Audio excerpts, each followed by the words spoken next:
주님의 이름을 찬양합니다. 우리 성가대의 찬양처럼 우리 주님의 이름, 은혜, 그 놀라우심 날마다 찬양하는 복된 입술들 다 되게 하여 주시옵소서. 입술로 고백하며 찬양할 때 그 권세와 능력이 날마다 누려지게 하시고 하나님께서 원하시는 아름다운 삶의 열매들로 풍성한 복된 입술들 되게 하여 주시옵소서. 이 시간 말씀 듣기를 원합니다. 성령님, 우리의 마음 주장하여 주시고 하나님이 원하시는 아름다운 것들 들으며 깨달으며 우리의 삶의 변화로 이어갈 수 있는 복된 모든 심령들 다 되게 하여 주시옵소서. 예수님 이름으로 기도드립니다. 아멘. 성경 말씀 함께 보겠습니다. 이사야 7장 10절부터 17절까지 말씀입니다.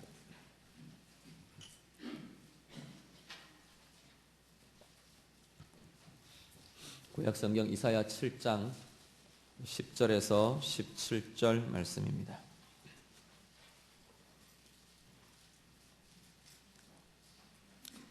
이사야 7장 10절에서 17절 우리 다 같이 읽겠습니다. 여호와께서 또 아하스에게 말씀하여 이르시되 너는 내 하나님 여호와께 한 징조를 구하되 깊은 데에서든지 높은 데에서든지 구하라 하시니 아하스가 이르되 나는 구하지 아니하겠나이다. 나는 여호와를 시험하지 아니하겠나이다 한지라. 이사야가 이르되 다윗의 집이여 원하건대 들을지어다. 너희가 사람을 괴롭히고서 그것을 작은 일로 여겨 또 나의 하나님을 괴롭히려 합니다. 그러므로 주께서 친히 징조를 너희에게 주실 것이라. 보라, 처녀가 잉태하여 아들을 낳을 것이요 그의 이름을 임마누엘이라 하리라.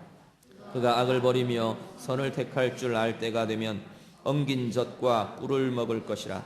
대저 이 아이가 악을 버리며 선을 택할 줄 알기 전에 내가 미워하는 두 왕의 땅이 황폐하게 되리라.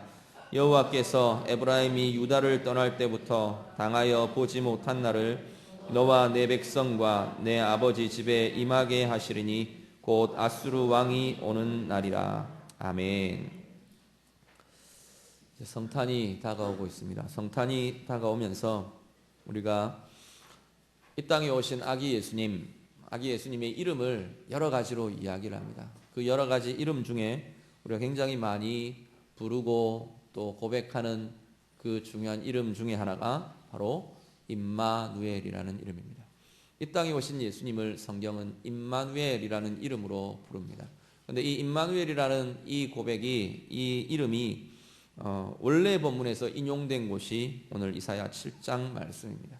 오늘 이사야 7장 말씀을 보면서 이 임마누엘이라는 예수님의 이름에 담겨있는 원래의 의미가 무엇인지, 그리고 오늘 우리가 그 이름을 어떤 의미로 어떤 고민을 가지고 붙들고 내 삶으로 이어가야 할 것인지 우리가 함께 살피며 묵상하는 귀한 시간이 될 수 있기를 간절히 바랍니다. 오늘 본문의 상황은 먼저 유다의 아하스라는 왕이 통치할 때의 일입니다. 유다의 아하스 왕이 다스릴 때 북이스라엘, 그러니까 남북 이스라엘이 나누어져 있을 때죠.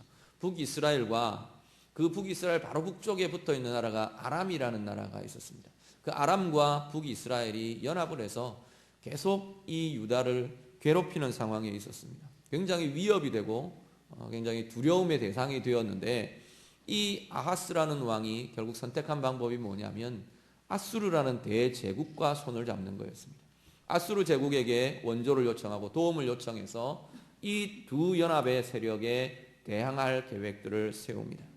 그 과정에서 하나님께서 오늘 이 본문 말씀에서 요청하시는 것들을 우리가 보게 됩니다. 먼저 11절 말씀 우리 같이 보시죠. 11절 말씀을 한 번 더 같이 읽겠습니다. 다 같이 읽습니다. 너는 내 하나님 여호와께 한 징조를 구하되 깊은 데에서든지 높은 데에서든지 구하라 하시니. 아멘. 하나님께서 뭐라고 요청하시냐면 하나님께서 아하스 왕에게 요청을 하십니다. 너는 내게 징조를 구해라. 하나님이 그 은혜와 영광을 드러내실 하나님의 징조를 나타내실 것을 너는 구해라. 그렇게 말합니다. 하나님께서 징조를 구하라 요청하시는데 아하스 왕이 이렇게 반응합니다. 12절 말씀 한 번 더 같이 보시죠. 12절 같이 읽습니다. 아하스가 이르되 나는 구하지 아니하겠나이다. 나는 여호와를 시험하지 아니하겠나이다 한지라. 아멘. 아하스 왕이 뭐라고 반응하냐면 나는 그런 거 안 하겠습니다. 그렇게 이야기합니다. 하나님이 내게 징조를 구해라. 표적을 구해라. 징조를 구해라. 표징을 구해라. 하나님이 함께 하심의 징조를 구해라 말하니까 아하스 왕이 나는 그것 안 하겠습니다. 그렇게 말합니다. 안 하는 이유는 굉장히 그럴듯합니다. 뭐라고 말하냐면 여호와를 시험하지 않겠습니다. 이렇게 말합니다. 우리 하나님 시험하는 일 하지 않겠습니다. 그 말 표면상의 말로만 보면 굉장히 신앙적인 말처럼 보입니다. 그런데 아하스 왕이 택한 길, 그 이유들, 그 원인들을 보니까 아하스 왕의 이 고백은 이렇게 되더라는 겁니다. 나 하나님이 개입하시는 것 싫습니다. 하나님께서 말하시는 것은 너희의 역사적인 상황, 너희의 지금 민족의 상황, 나라의 상황, 네 개인의 상황, 그 상황에 나를 개입하도록, 내가 개입하도록 하나님 편에서 하나님이 개입하시도록 요청하고 열어드리고 내어드리라, 징조를 구하라는 것이 그 지금 표현들을 지금 이야기하는 겁니다. 그렇게 말하는데 아하스 왕 입장에서는 싫습니다 라고 말하는 겁니다. 하나님 내 삶 가운데 개입하지 않으셔도 내가 해결해 가겠습니다 라고 지금 아하스 왕은 말하고 있습니다. 그 아하스 왕이 선택한 것이 뭐냐면 이 아수르에게 손을 벌리는 거였습니다. 외교적인 도움을 요청하고 원조를 요청하고. 그런데 그 결과가 어떻게 되느냐면 결국은 이 원래 위협이 되었던 두 나라의 위협은 조금 감소가 되긴 합니다. 그런데 이 아수르라는 나라의 속국처럼 그 지배의 영향 아래에 이 유다왕 아하스가 들어가 버리고 말게 됩니다. 하나님 앞에서 이 아하스 왕은 하나님의 개입하심, 하나님의 도우심, 내 삶 가운데 움직여갈 하나님의 일하심을 거절합니다. 왜 거절하느냐? 거기에는 내 주권과 내가 원하는 것들을 하나님의 주권에 내어드려야 하는 부분이 있기 때문에 그렇습니다. 우리가 신앙, 우리의 삶 이야기할 때 독립적인 것, 자주적인 것, 자립하는 것 굉장히 좋은 말들입니다. 그런데 신앙에 있어서는 이 독립적이라는 말이 건강하지 않은 모습으로 나타나기도 합니다. 하나님 앞에서 우리는 하나님께 창조되기를 하나님을 의지하고 하나님을 의존하고 하나님께 연합되고 하나님과 함께 하도록 창조된 사람들입니다. 그렇게 지어진 존재들이 어떻게 하느냐면 하나님 도움 필요 없습니다. 내가 하나님을 의지하지 않고 나 스스로 서겠습니다 라고 말하는 것은 우리의 창조 질서를, 우리가 만들어진 존재의 매뉴얼을 깨뜨려 버리는 것이라는 겁니다. 아하스는 지금 그 이야기를 합니다. 그런데 자기 스스로 서겠느냐? 서지지 않습니다. 내가 원하는 방식대로 살겠다는 겁니다. 내가 원하는 방식대로 내 이 문제를 해결해 갈 것이고 내가 바라는 방식대로 내가 원하는 것대로 나는 내 인생을 진행해 가겠습니다. 그것이 아하스 왕이 하나님의 징조를 거절하는 모습이었습니다. 신앙은 하나님께 의존하는 것, 하나님께 의지하는 것, 그것이 힘있는 신앙이 됩니다. 하나님께서는 그 의지함과 우리가 하나님께 의지하고 하나님의 은혜를 구하고 하나님의 개입을 구하고 하나님의 도우심을 구하는 그 의지와 의존에 하나님께서는 당신의 권능을 나타내시고 당신의 힘을 나타내시고 우리의 삶 가운데 하나님 당신의 계획대로 우리의 삶 가운데 개입하시고 이끌어 가시는 줄로 믿습니다. 오늘 예배하는 우리들 하나님 앞에 독립적인 존재로 하나님과 상관없는 존재로 그렇게 서시지 않기를 원합니다. 매일매일 우리의 삶이 하나님께 의뢰하고 하나님께 의지하고 하나님이 내 가운데 나타내셔야 할 표징과 징조와 개입이 어떤 것인지 그 하나님 당신의 주권에 우리의 삶을 내어드리는 복된 삶 되시기를 간절히 바랍니다. 그렇게 말하는 아하스에게 하나님께서 당신이 직접적으로 개입하실 것을 이야기하십니다. 14절 말씀 우리 한 번 더 같이 보시죠. 14절 다 같이 읽습니다. 그러므로 주께서 친히 징조를 너희에게 주실 것이라. 보라, 처녀가 잉태하여 아들을 낳을 것이요 그의 이름을 임마누엘이라 하리라. 아멘. 아하스 편에서 하나님 징조 필요 없습니다 그렇게 말하는 아하스에게 하나님께서 말씀하십니다. 뭐라고 말하시냐면 네가 그렇게 반응하느냐, 네가 그렇게 말하느냐, 내가 친히 너에게 징조를 주겠다. 네가 구하는 것, 네가 요청하는 것 말고 그것 네가 하기 싫다 그러니까 내가 직접적으로, 내가 강권적으로 너에게 징조를 보이겠다 말씀하십니다. 그 징조의 내용은 뭐냐면 임마누엘이라는 아기를 태어나게 하는 겁니다. 이 시대에 이 임마누엘이란 이 14절 이 말씀을 두고 학자들이 여러 가지로 해석들을 하는데, 그 시대에 분명히 이 임마누엘이란 아기가 있었던 것으로 보여집니다. 그 아기가 누구였을까? 추측들이 많습니다. 뭔가 분명하게 성경이 말하고 있지 않기 때문에 이 이사야의 아들 중에 하나였을 거다, 그렇게 말하는 사람들도 있고, 아하스 왕의 아들이 아니었겠나, 그렇게 말하는 사람들도 있습니다. 후자에 대해서 좀 더 비중을 두고 보통 이야기를 합니다. 그렇지만 누구의 아들이든지 간에 이 시점에 하나님께서는 임마누엘이라 이름 붙여진 아기가 여자를 통해서 태어나게 하시겠다는 겁니다. 이 처녀라고 번역되어 있는 이 단어는 보통은 젊은 여자라고 보통 번역합니다. 젊은 여자로 번역되기도 하고 처녀라고 번역되기도 할 수 있는 단어입니다. 근데 여기서 우리가 그 시대의 표적으로 보면 한 여인의 아들로 태어난 임마누엘이라는 아기가 이 시대의 징조를 거절하는 그 시대에 하나님이 직접 개입하신 징조로 그들 가운데 보이게 하겠다, 하나님께서는 그렇게 말씀하고 계십니다. 어떤 징조가 되게 하겠느냐?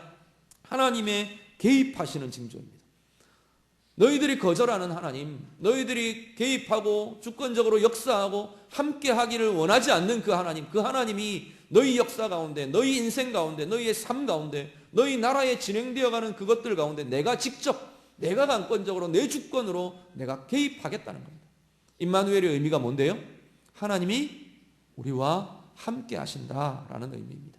함께 하시는 그 하나님이 직접 그 역사 가운데, 그 삶 가운데 내가 개입하겠다라는 징조를 임마누엘이라는 아기로 보여주고 계시는 것을 보게 됩니다. 그런데 이 임마누엘이라는 이 징조가 오늘 본문 이후에 보니까 이 아이가 선악을 분별할 시기쯤 될 때, 그날 그 시점이 될 때 분명히 하나님의 그 징조가 드러날 것이라는 겁니다. 하나님의 개입의 결과가 나타나게 될 것이라는 겁니다. 이 유다를 압제하던 두 나라 하나님이 깨뜨리시겠다 말씀하십니다. 그리고 그 두 나라만 깨뜨리시는 것이 아니고 이 하나님을 거절했던, 하나님의 주권과 하나님의 개입을 거절했던 이 유다도 황폐함과 어려움과 징계의 상황에 처하게 하겠다, 하나님께서 말씀하십니다. 그때가 되면 하나님께서 임마누엘 이 아이를 주셨는데 이 아이를 통해서 하나님 당신이 개입하시는 것을 볼 것이라 하셨는데 이 날이 왔구나 라는 것을 깨닫게 하겠다는 겁니다. 이 임마누엘이라는 아기는 그렇게 보면 결과적으로 심판의 이름이 됩니다. 우리는 임마누엘이라는 이름을 은혜의 이름으로 많이 인용하고 은혜의 이름으로만 생각합니다. 그런데 분명히 은혜의 이름이지만 하나님이 우리와 함께 하신다는 건 은혜 아닙니까? 하나님이 우리와 함께 하신다는 것은 하나님의 은혜가, 하나님의 사랑이, 하나님의 능력이 우리 가운데 나타나게 하겠다는 증거입니다. 그렇게 보면 분명히 은혜의 이름입니다. 그런데 이 임마누엘이 은혜의 이름이 되고 은혜의 증거가 되고 은혜의 결과가 되기 위해서는 반드시 거쳐야 하는 것들이 있다는 겁니다. 그게 뭐냐면 깨뜨림입니다. 하나님을 거절한, 하나님의 주권을 거절한, 하나님의 개입을 거절한, 하나님의 은혜가 필요 없다고 말한 그 우리 자신의 주인 되어 있는 그 틀들을 임마누엘이라는 그 하나님의 역사가 우리 가운데 임하면서 깨어지지 않으면 그 이후에 나타날 하나님의 은혜와 하나님의 영광과 하나님의 평강은 그 이후에 진행되지 않는다는 겁니다. 하나님은 이 임마누엘, 하나님은 임마누엘 되신 이 주님의 이름은 깨뜨리시는 하나님으로, 그리고 나서 그 깨어진 곳 위에, 깨어진 그 터전 위에 새 것을 건설하시고 새로운 것들을 일으키시고 새로운 하나님의 평강으로, 새로운 하나님의 은혜로 채우시는 이름이 되시는 줄로 믿습니다. 아하스와 유다 민족에게 하나님은 이 임마누엘이라는 징조를 보여주시면서 심판과 구원을 약속하시고 그것들을 내다보게 하셨습니다. 그런데 이 이름이 신약에서는 또 다른 새로운 하나님의 뜻과 계획으로 선포되는 것을 보게 됩니다. 우리 말씀 한 구절 같이 보시죠. 마태복음 1장 23절 말씀입니다. 다 같이 읽습니다. 마태복음 1장 23절 우리 화면 보시면서 같이 읽겠습니다. 보라, 처녀가 잉태하여 아들을 낳을 것이요 그의 이름은 임마누엘이라 하리라 하셨으니 이를 번역한즉 하나님이 우리와 함께 계시다 함이라. 아멘. 마태복음 저자인 마태는 이 이사야 7장의 이 말씀을 가지고 와서 직접 하나님의 구원 역사 가운데 이루어질 진정한 임마누엘의 선포, 임마누엘의 의미를 선포하고 있는 것을 보게 됩니다. 처녀가 잉태해서 아들을 낳을 것이고 그 아들을 두고 진정한 임마누엘이라 부르게 될 것이라는 겁니다. 우리 예수님 이 땅에 오실 때 이 마태복음의 이 선포가 예수님의 탄생, 예수님의 잉태됨 탄생을 예언하면서 제시하면서 이 본문이 인용되고 선포됩니다. 이 땅에 오신 예수님이 바로 임마누엘로 오신 하나님, 오신 그리스도라고 성경은 증거합니다. 임마누엘, 이 땅에 오시면서 하나님이 우리와 함께 계신다는 이 선언이 바로 하나님이 이 땅 가운데 우리와 함께 하시기 위해서 이 땅에 오신 분, 우리와 함께 하게 하신 분, 함께 이 자리에 오신 분, 그분이 바로 예수 그리스도시고 임마누엘의 주님이시라는 겁니다.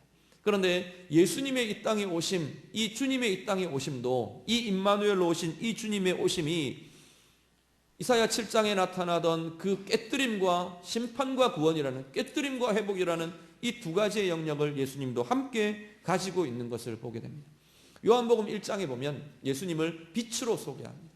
이 땅에 빛이 왔는데 어둠의 땅에 어둠만 가득 차 있는 이곳에 빛이 비추어졌는데 그 빛 안에 진정한 생명을 가졌더라는 겁니다. 그 빛을 맞아들이고 그 빛을 쬐고 그 빛 속으로 들어오는 사람들은 진정한 생명을 갖게 될 것이라 말합니다. 그런데 우리는 생각하기에 어두움에 빛이 비치면 야 밝아졌다, 야 환하다, 좋다, 그렇게 여길 것 같은데 어둠의 빛이 비추면 어둠이 싫어한답니다. 요한복음 1장은 분명히 그 어둠이 이 빛을 거절하고 싫어했다, 배척했다, 그렇게 말합니다. 어둠에 익숙해 있는데 빛이 비치면 눈부셔서 싫은 거예요. 어둠이 있으면 아침에 일어날 때 이렇게 새벽기도 갔다 와서 이렇게 잠들었다가 깨어나면 제일 힘든 게 뭐냐면 이게 커튼 사이로 환하게 들어오는 빛이 제일 힘들어요. 좀 특히 월요일 같은데 작심하고 좀 이렇게 오늘 좀 푹 좀 자야지, 그러는데 눈이 환하게 밝아오면 이러면 자도 잔 것 같지 않고 뭐 이렇게 머리가 지끈거리고. 어둠이 그렇답니다. 어둠은 자기에게 비치는 빛이 싫대요. 귀찮대요. 자기의 평범함을 깨뜨려야 하는 그것이 싫다는 겁니다. 어둠 속에 머물러 있는 그냥 머물러 있으니까 안전한 것 같고 평온한 것 같은 그 상태를 깨뜨려야 하는 그 빛이 싫다는 거예요. 우리가 그렇답니다. 하나님의 생명의 빛이 우리 주님을 통해 비추어질 때 이 세상은 먼저 처음 보이는 반응은 거절이랍니다. 거절과 부정과 부인과 배척이 우리 가운데 일어나는 자연스러운 반응이라고 말합니다. 우리 주님 임마누엘로 오신 주님이 그럼 어떻게 해야 하느냐? 그 틀을 깨뜨리셔야 한다는 겁니다. 하나님을 거절하는 기존의 질서를 깨뜨리지 않고는 하나님 나라의 질서가 그 가운데 세워지지 않더라는 겁니다. 예수님은 그 생애 동안 계속해서 이것 깨뜨리는 일을 계속하십니다. 세례 요한의 때로부터 선포된 그 말씀이, 복음의 말씀이 그 기존의 질서를 깨뜨리는, 그 어둠의 질서들을 깨뜨리는 일들로 계속 진행됩니다. 주님 가시는 곳마다 그 선포가 있었고요, 주님 가시는 곳마다 그것을 나타내는 능력과 권세가 주님의 생애를 통해서 나타났습니다. 죽음의 권세가 붙들고 있는 그것에 예수님의 선포가 생명이 부어지면서 그 죽음의 권세가 깨뜨려졌고요, 거짓의 질서와 그 자기 자랑과 자기 교만과 가식의 질서들을 덮여있는 그곳에 우리 주님은 계속해서 그것을 깨뜨리는 선포들을 하십니다.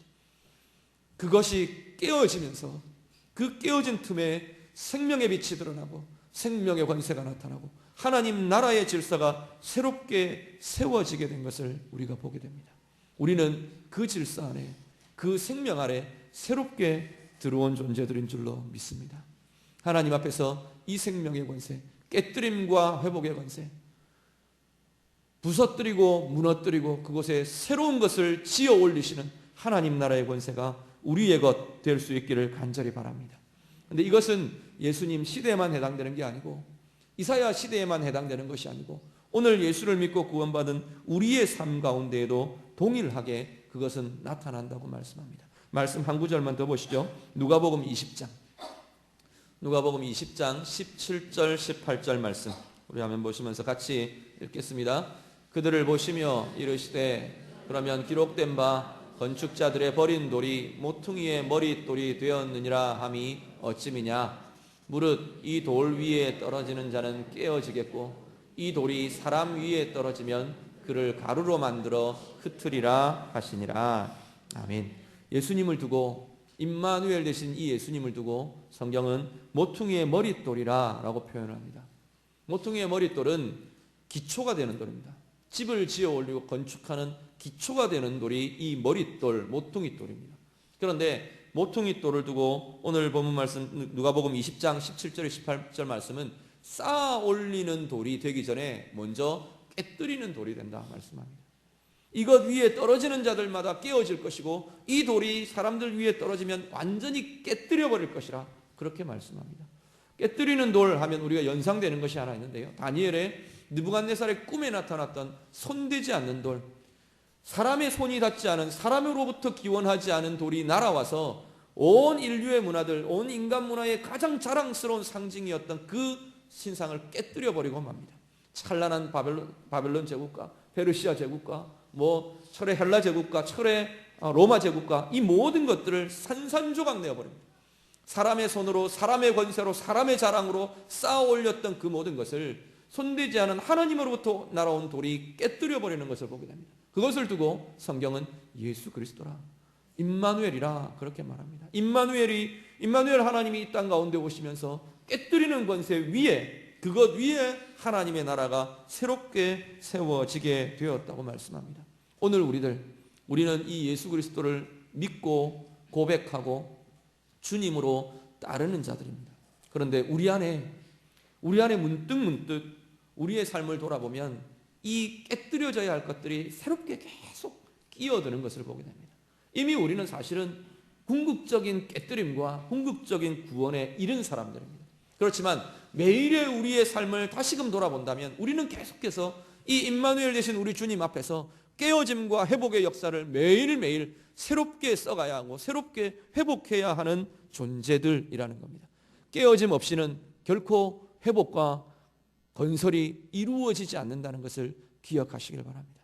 오늘 내 삶 가운데 무엇이 깨뜨려져야 하는지, 이 아스왕처럼 하나님의 개입을 거절하는, 하나님의 징조를 거절하는 나의 어떤 모습들이 있는지, 어느 영역에 어떤 곳에 하나님 개입하는 게 귀찮고 싫고 불편하고, 어느 영역에는 하나님이 들어오면 나는 굉장히 불편해지는 그러한 영역이 어디에 있는지, 내 재정에는 하나님이 건드리시면 나는 불편하고, 내 시간 사용에는 하나님이 건드리시면 나는 싫고, 내 가정의 문제에 대해서는 하나님께서 건드리시면 나는 불편해지고 불안해지고, 내 성격의 부분에서는 나는 고치고 싶지 않고 그냥 이대로 그냥 머물러 있고 싶고, 사역의 부분에서는 그냥 나를 그냥 가만두면 좋겠고, 하나님의 개입 불편한 곳이 어디에 있습니까?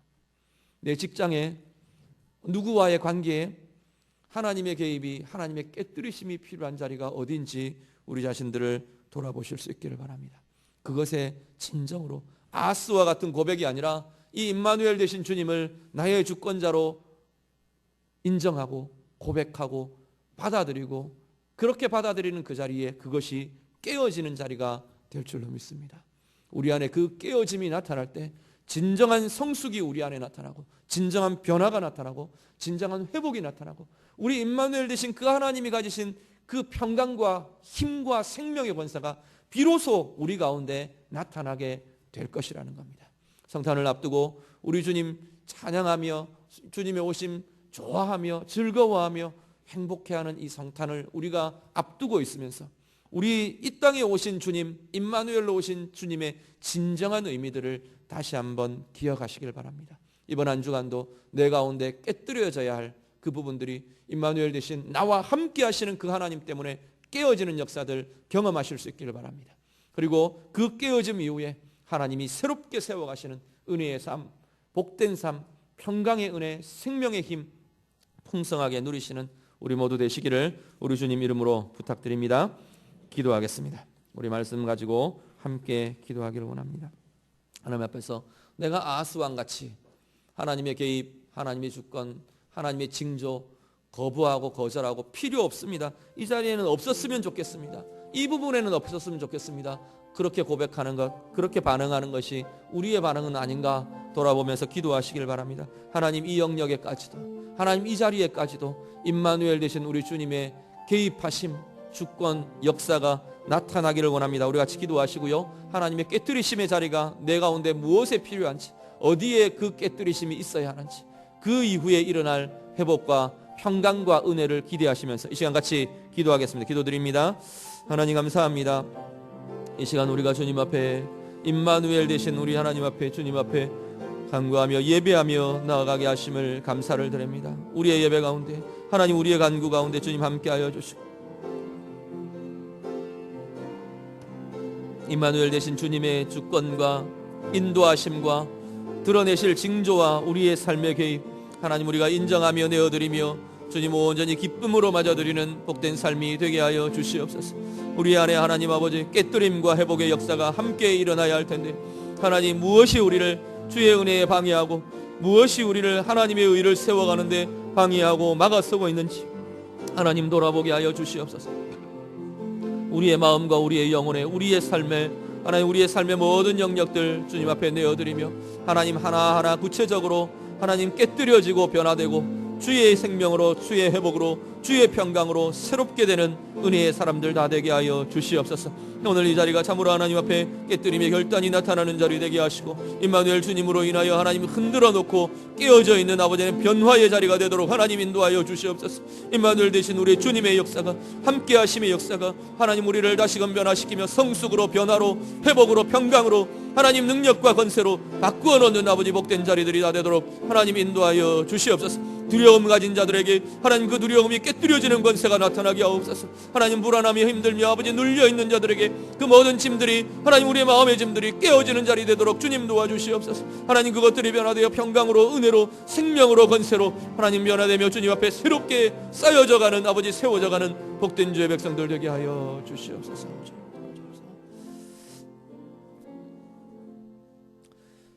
하나님 감사합니다. 우리 주님 임마누엘 하나님으로 이 땅에 오시게 하시고 우리의 영혼 가운데 우리의 삶 가운데 함께하게 하심을 감사를 드립니다. 이 시간 우리가 참으로 고백합니다. 우리 하나님이 우리와 함께 하심을 감사하며 고백합니다. 하나님 이 고백이 있는 자들마다 오늘 아하스 왕이 보였던 그 반응 그것이 아니라 진정으로 주님 맞아들이며 진정으로 우리의 삶의 모든 영역에 우리 주님의 개입하심 나타나는 징조가 나타나는 복된 삶 살아가게 하여 주시옵소서. 깨어져야 할 자리에 깨어짐이 나타나게 하시고 임마누엘 하나님 통해 그 깨어진 자리에 새로운 나라가 건설되고 새로운 회복의 역사가 나타나고 새로운 하나님의 생명과 하나님의 권세가 우리 가운데 부어지는 귀한 은혜의 사람들 되게 하여 주시옵소서. 예수님 이름으로 기도드립니다. 아멘.